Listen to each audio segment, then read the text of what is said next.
দেখুন, যখন ভোট হয়, যিনি কমিশন হয় তার এখন সর্বোচ্চ পাওয়ার থাকে, তার সর্বোচ্চ পাওয়ার। তিনি কি করবেন না করবেন তার উপরে নির্ভর করে।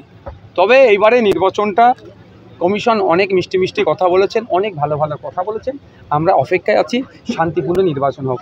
রাজ্যপাল যাবেন না, যাবে কি যাবেন না সেটা নির্বাচন কমিশন এখতিয়ারের মধ্যে পড়ছেন। তিনি যেটা ভালো বুঝেছেন সেটা করেছেন, সেটাকে আমরা মান্যতা দেব।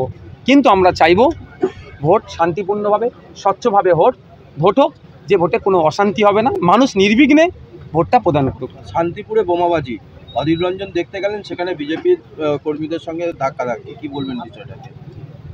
ওটা সম্ভবত শক্তিপুর হবে, শক্তিপুর মনে হচ্ছে, ওটা বেলডাঙ্গা। আচ্ছা ঠিক আছে, যে কোনো জায়গায় হচ্ছে। দেখুন, ব্যাপারটা হচ্ছে, যদি কোনো নেতাকে কোনো জায়গায় আটকানো হয়, সেটা আমি বিরোধিতা করি। আমার রাইট আছে, আমি যে কোনো জায়গায় মুভমেন্ট করতে পারি। কোনো জায়গায় এই নোংরামি তো বিজেপি তৃণমূলের মধ্যে বেশি আছে, এটাকে আমি মানিয়ে নিতে পারি না। কিন্তু অধীরবাবু যেভাবে ওখানেই সম্ভবত মিজাজ হারিয়েছেন, সেটাকেও একটা দায়িত্বশীল সিনিয়র লিডার, অভিজ্ঞতা সম্পন্ন লিডার, 5 বারের এমপি কাছ থেকে আমরা আশা করিনি। মুর্শিদাবাদের শক্তিনগরের হিংসা ক্রমশ ছড়াচ্ছে, কি ব্যাখ্যা দিবেন?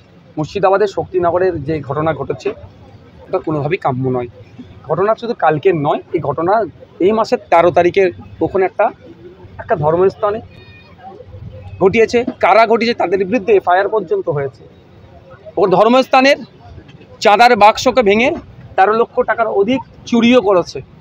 কারা করেছে, কাদের নেতৃত্ব হয়েছে, টোটাল তাই দায়ের করা হয়েছিল অভিযোগ। কিন্তু যাদের মূল হোতা, পুলিশ তাদেরকে সে অর্থে অ্যারেস্ট করেনি, বরঞ্চ ওখানকার মানুষদেরকে একটা আতঙ্কে রেখেছে। ফলে গতকালকে আবার নতুন করে অশান্তি ছড়াচ্ছে। আমি চাইবো না এই অশান্তি ছড়াক।